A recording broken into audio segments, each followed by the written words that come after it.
Kapatid, pag-usapan naman natin ngayon ng isa sa mga propesiya sa Biblia na darating ang panahon ng lahat ng tao rito sa mundo ay pipilitin na magpalagay o magpatatak ng Mark of the Beast o ang tatak ng halimaw.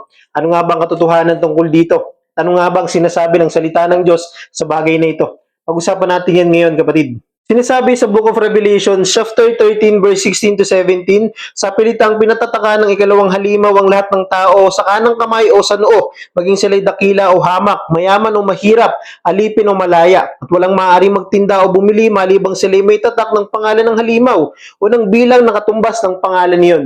Malinaw na sinasabi ng Biblia na darating ang panahon ng lahat ng tao na natitira dito sa mundo, mayaman man o mahirap, bata o matanda, ipipilitin na tumanggap ng isang tatak sa kanang kamay o sa noo. At ang sino mang walang tatak ay hindi makakabili o makakapagbenta. Ibig sabihin, magugutom.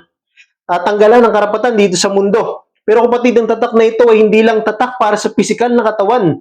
Hindi lang ito tungkol sa teknolohiya.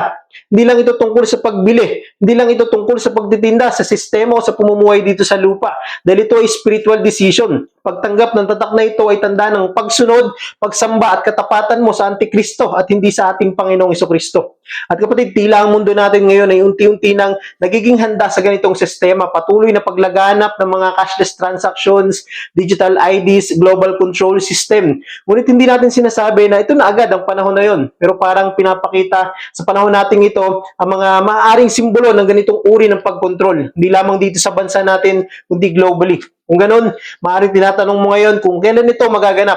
Ayon sa Biblia, ito ay mangyayari sa panahon ng Great Tribulation, matapos ang paglitaw ng Antikristo. At sa panahon ito, maghahari ang matinding panlilinlang. Marami ang susunod dahil sa takot, gutom at pangangailangan. Pero malinaw ang babala ng Diyos. Ang tatanggap ng tatak, ang mga taong tumalikod na sa ating Panginoong Hesukristo. At ang sabi sa Revelation chapter 14, verse 9 to 10, sino mang sumasamba sa limaw at sa larawan nito at nagpatatak sa kanyang noo o sa kamay ay paiinumin ng Diyos ng purong alak ng kanyang puot na ibinuo sa kopa ng kanyang galit. Pahihirapan sila sa apoy at asupre sa harapan ng mga banal na anghel at sa harap ng kordero. Kahit malinaw kapatid, na ang tatak ng halimaw ay hindi bagay na matatanggap mo nang hindi mo alam. Dahil pag tinanggap mo ito, malinaw na ikaw ay sumasamba sa halimaw. Matalikod sa Panginoong Hesukristo at nakikipag-isa sa kasamaan at kadiliman. At ang sabi pa doon, ang tatanggap ng tatak ay haharap sa matinding hatol at buot ng Diyos. Bakit? Dahil pinili nila na sundin ang sistema ng mundo kaysa kalooban ng ating makapangyarihang Diyos. Mas pinili nila ang kadiliman kaysa kaliwanagan. At kapatid, ang babala dito ay malinaw.